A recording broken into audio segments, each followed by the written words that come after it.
है।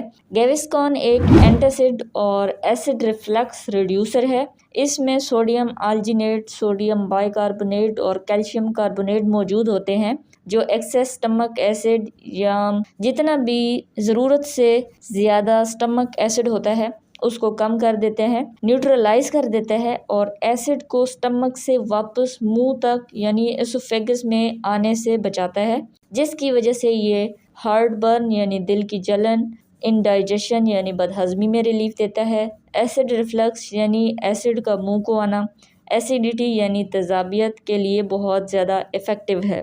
गैविस्कॉन पेट में स्टमक के ऊपर एक प्रोटेक्टिव लेयर बना देता है और स्टमक की दीवारों को एसिड से बचाता है।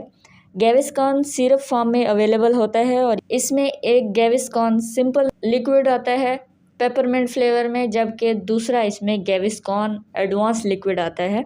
तो ये दोनों जो हैं क्विक सिम्प्टोमेटिक रिलीफ देते हैं। गैविस्कॉन ज़्यादातर खाने के बाद या सोने से पहले यूज़ किया जाता है, लेकिन याद रखें कि अगर आप रोज़ गैविस्कॉन ले रहे हैं तो आपको नेक्स्ट मेडिसिन ज़रूर देखनी चाहिए।